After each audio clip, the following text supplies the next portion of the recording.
Hello மக்களே, welcome back to my channel. எல்லாரும் எப்படி இருக்கீங்க? எல்லாம் நல்லா இருப்பீங்க நம்புறேன். நல்லா இருக்கணும், அதுதான் என்னோட ஆசையும் கூட.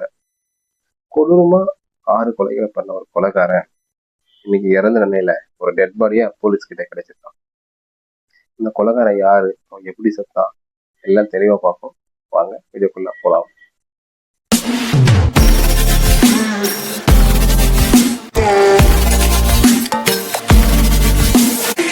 மண்டே ஆஃப்டர்நூன் போலீஸ்க்கு 100ல கால் வருது. அந்த காலில் பேசுறது ரொம்ப படப்படப்பாகும், பதத்தோடவும் பேசுறாரு. அவர் சொல்ற விஷயம் போலீஸ்க்கு ஒரு ஷாக்கிங்கான நியூஸா இருக்கு. அவர் அப்படி என்ன சொல்றாரு பாத்தீங்கன்னா, பெஞ்சர்லா அப்படின்ற பக்கத்துல ஒரு டெட் பாடி கிடக்கு, அது யாருன்னு தெரியல, கொஞ்சம் சீக்கிரம் வாங்க அப்படின்னு சொல்லி ஒரு பதற்றத்தோட பேசுறாரு. ரொம்ப பரபரப்பா பேசுறாரு. சரி, போலீஸும் நாங்க உடனே வரோம், நீங்க அந்த கூட அங்கேயே இருங்க அப்படின்னு சொல்லிட்டு போலீஸும் சொல்றாங்க. உடனே போலீஸ் அந்த இடத்துக்கு போறாங்க. அந்த இடத்துக்கு போய் அந்த இடத்த கைப்பற்றி பொதுமக்கள் யாரும் அந்த இடத்துக்கு வராத மாதிரி அந்த பேரிகேட்ல வைப்பாங்க இல்லையா, அந்த டேப்லாம் போடுவாங்க இல்லையா, அந்த கிரைம் சீன் அந்த டேப்ல ஓட்டுவாங்க, அந்த மாதிரி போட்டு எல்லாம் ஒரு பாதுகாப்பு பண்றாங்க அந்த இடத்த. டெட் பாடியை கைப்படுத்துறாங்க. அந்த டெட் பாடி யாருன்னு பாத்தீங்கன்னா, ஜூலை 10 கொடூரமா ஒரு 6 கொலைகளை பண்ண ராஜ்குமார் அப்படின்ற ஒரு குற்றவாளி தேடி இருந்தாங்க போலீஸ். அந்த குற்றவாளி தான் அவங்க இறந்து இடம் கிடைச்சிருக்கான். ஆனா செக் பண்ணி பார்த்தப்போ அவங்களுக்கு சில பொருட்கள்லாம் கிடைச்சிருக்கு. அது என்னன்னு பாத்தீங்கன்னா, அங்க இருந்த 2 செல்போன், அப்புறம் பாக்கெட்ல வந்து பஸ் டிக்கெட் இருந்திருக்கு, அவங்க இங்கே டிராவல் பண்ணாமல அந்த ஒரு டிக்கெட் இருக்கு, அப்புறம் பாக்கெட்ல வந்து ஒரு 1260 ரூபா கேஷ் இருந்திருக்கு. ஸோ இதெல்லாம் போலீஸ் வந்து எடுத்திருக்காங்க. ஸோ அதுக்கப்புறம் அந்த பாடி எடுத்து போஸ்ட்மார்ட்டம் பண்ணுறதுக்காக ஹாஸ்பிட்டல் அனுப்பிச்சிருக்காங்க.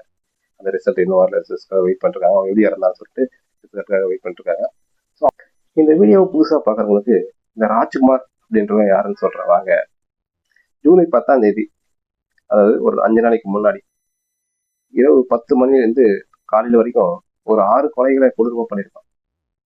அது யாரான்னு பார்த்தீங்கன்னா, ரங்காரெட்டி மாவட்டத்தில் ஷபாத் அப்படின்ற ஒரு ஊர் இருக்கு. அந்த ஊர் வந்து சிட்டியை விட்டு ரொம்ப தள்ளில இல்லைங்க, ரொம்ப தள்ளி அங்கங்கே ஒரு வீடு இருக்கிற அந்த மாதிரி இடம்லாம் இல்லை. ரோட்டுக்கு பக்கத்துல சிட்டிக்குள்ளவே இருக்கிற ஒரு இடம் தான். அந்த இடத்துல ஒரு ஃபேமிலி வச்சுட்டு இருக்காங்க. ஒரு 17 வயசு பொண்ணு, அவங்க அம்மா, பாட்டி, அப்புறம் அந்த பொண்ணோட அக்கா. அந்த அக்காவுக்கு வந்து பாத்தீங்கன்னா காது கேட்காது, பேச முடியாது, நடக்க முடியாது. இப்படி ஒரு ஃபேமிலி அங்க ஸ்டே பண்ணிட்டு இருக்காங்க. ராஜ்குமார் வந்து அந்த இடத்துக்கு போறான் நைட்டு. இவ்வளோ ஊருக்குள்ள சிட்டிக்குள்ள இருந்து பயப்படாம தைரியமா போறான். அந்த இடத்துக்கு போறான். போயிட்டு அந்த வீட்டுல இருக்க அந்த பொண்ணை, அந்த 17 வயசு பொண்ணு இருக்கு இல்லையா, அந்த பொண்ணை வீட்டுக்கு வந்து தரதான்னு வெளியே இழுத்துட்டு வரான். அப்படி இழுத்துட்டு வரும்போது அந்த பொண்ணோட அம்மாவும் பாட்டியும் அவனை தடுத்து நிறுத்துறாங்க. இதனால ராஜ்குமார் கொஞ்சம் கூட யோசிக்காம கொடூரமா அந்த அம்மாவையும் பாட்டியும் வெட்டி கொலை பண்றான். அதனால அந்த இடமே ரத்த ஆறா இருந்துச்சு. இதை பார்த்து அந்த காது கேட்காது, அந்த நடக்க முடியாது, அவன் எதுவும் ரியாக்டும் பண்ண முடியல. அவன் தெரிஞ்சா கூட என்னன்னு தெரியல அவனுக்கு. ஸோ அதனால என்ன பண்றான், அந்த 2 பேரையும் கொண்டுட்டு அந்த சின்ன பொண்ணை கார்ல தூக்கி போட்டுட்டு அதாவது கிளம்புறான். அவன் வந்து எங்கேருந்து கிளம்புறான்னு பார்த்தீங்கன்னாக்கா, தைவால கூடா அப்படின்ற ஒரு கிராமத்துக்கு தான் போறான். சின்ன பொண்ணு கார்ல ஏற்றி அங்கே கிளம்புறாங்க. அப்படி போகும்போது வழியில ஒரு குளத்தை பார்க்கலாம். குளத்தை பார்த்துதான் காரை அங்கே நிறுத்தி அந்த சின்ன பொண்ணை தூக்கிட்டு போறான். குளத்துக்கு பார்த்து தூக்கிட்டு போய் அந்த பொண்ணை அங்கே வச்சு கொடூரமா கொலை பண்றான். அதுக்கான தடைகள்னு பார்த்தீங்கன்னா அங்கே ரத்தக்காய் நிறைய இருந்திருக்கு. அங்கே அங்கே கொலை பண்றான். கொலை பண்ணி முடிச்ச உடனே அங்கேருந்து கிளம்பி தன்னுடைய வீட்டுக்கு போறான். அவன் வீடு வந்து ரொம்ப தூரம் இல்லைங்க, அவன் கொலை பண்ணான் இல்லையா அந்த குளம், அந்த குளத்துக்கு வந்து ஒரு 1/2 கிலோமீட்டர் தான் இருக்கும் அவன் வீடு. ஸோ வீட்டுக்கு போறான். வீட்டில் வந்து அவனோட ஒய்ஃபு, அவனோட 2 சின்ன பசங்க இப்படி எல்லாரும் தூங்கிட்டு இருக்காங்க. நைட்டு எல்லாரும் தூங்கிட்டு இருப்பாங்க இல்லையா, வரது இடம் எல்லாரும் தூங்கிட்டு இருக்காங்க. அங்க என்ன நடந்ததுன்னு தெரியல. காலையில பார்க்கும்போது அந்த ஒய்ஃபு, 2 சின்ன குழந்தைங்க எப்படி தூங்கிட்டு இருந்தாங்களோ அதே நிலைமையில கழுத்து அறுக்கப்பட்டு இறந்து கிடந்திருக்காங்க.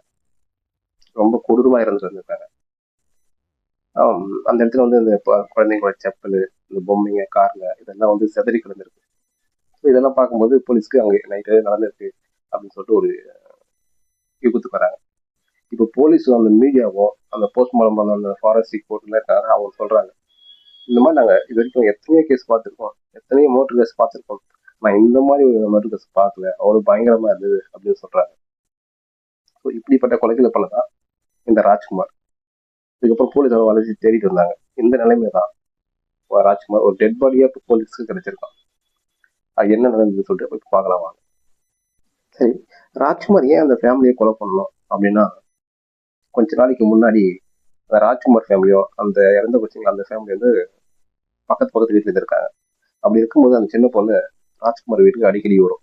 ஏன்னா வீட்டுல சின்ன பசங்க இருக்காங்க ராஜ்குமார் வீட்டுல, அந்த குழந்தைகளை விளையாட அந்த சின்ன பொண்ணு அடிக்கடி வந்து விளையாடிட்டு போகும். ஸோ இந்த மணி நேரத்துல அந்த பொண்ணோட அப்பா இறந்து போறாரு.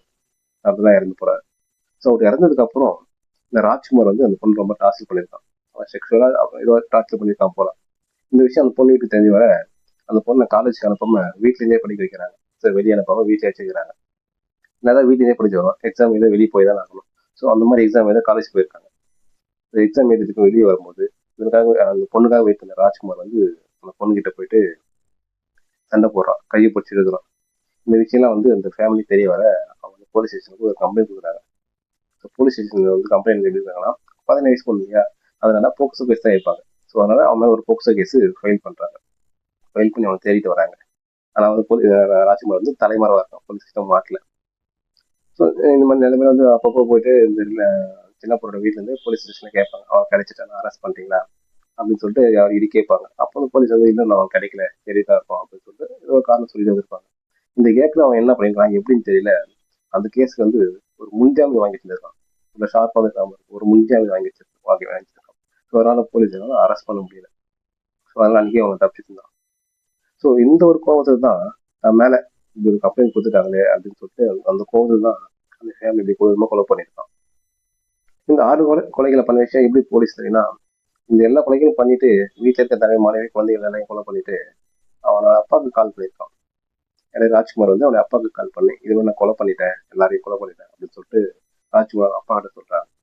உடனே பயந்து போன அப்பா வந்து போலீஸ் கால் பண்ணி சொல்லிடுறாரு, இந்த மாதிரி என் பையன் கொலைகள்லாம் பண்ணிட்டான், இதை வாங்க அப்படின்னு சொல்லிட்டு போலீஸ்க்கு இன்ஃபார்ம் பண்ணேன். ஸோ போலீஸ் அதுக்கப்புறம் தான் வந்து இந்த கிரைம் நடந்த எல்லா இடத்துக்கும் போயிட்டு அந்த டெட் பாடியை எடுத்து போஸ்ட்மார்ட்டம் அமைச்சிருக்காங்க.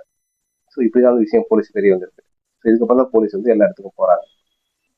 அந்த கிரைம் சீன்ல கிடைச்ச 2 செல்போன் இருக்குங்களா, அது வந்து ஃபாரன்ஸ் டிபார்ட்மெண்ட் அனுப்பி அதை என்ன இருக்குன்னு சொல்லி செக் பண்ணி பார்த்துருக்காங்க. அப்படி செக் பண்ணி பார்க்கும்போது கொலை நடந்ததாக சொல்லப்படுற அந்த ஜூலை 10ஆம் தேதி ஈவினிங் சாயங்காலம் ஒரு 4:55 4 இந்த மாதிரி ஒரு டைம்ல ராஜ்குமாரோட போன்ல ஒரு வீடியோ ரெக்கார்ட் பண்ணியிருப்பான். அந்த வீடியோ டியூரேஷன் பார்த்தீங்கன்னாக்கா 2.26, அதாவது 2.5 நிமிஷத்துக்கிட்ட இருக்கு அந்த வீடியோ.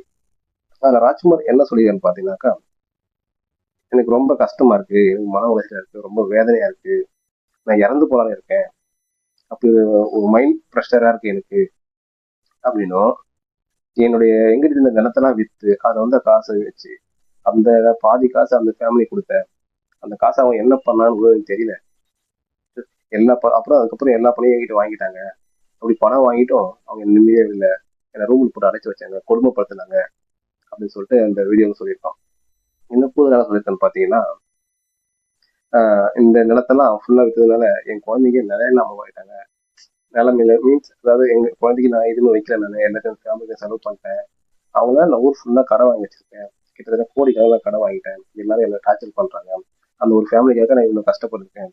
ஆனா அந்த ஃபேமிலி என்ன கேஸ் போட்டு உள்ள தலை பார்த்துருக்காங்க, ஜெயிலுக்கு அனுப்ப பார்த்தாங்க, போக்சோ கேஸ் எல்லாம் போட்டு உள்ள அனுப்ப பார்த்தாங்க அப்படின்னு சொல்லிட்டு அந்த வீடியோ ஃபுல்லா சொல்லியிருக்கான்.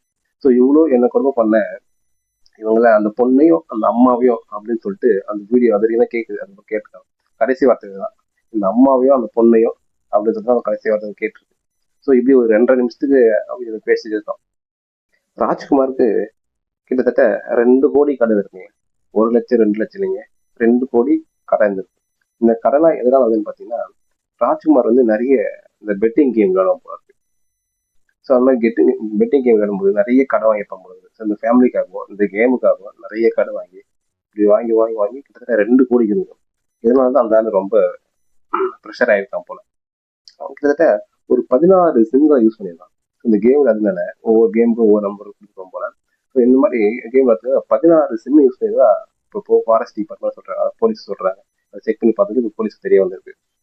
ஸோ அதுக்கு முன்னாடி நம்ம சேனலை யாராவது சப்ஸ்கிரைப் பண்ணாமல் இருக்கீங்களா, சப்ஸ்கிரைப் பண்ணி வீடியோ பாருங்க. அப்போதான் நான் போற இன்ட்ரெஸ்டிங்கான வீடியோ யூடியூப் அல்காரிதம் உங்ககிட்ட கொண்டு வந்து கொடுக்கும்.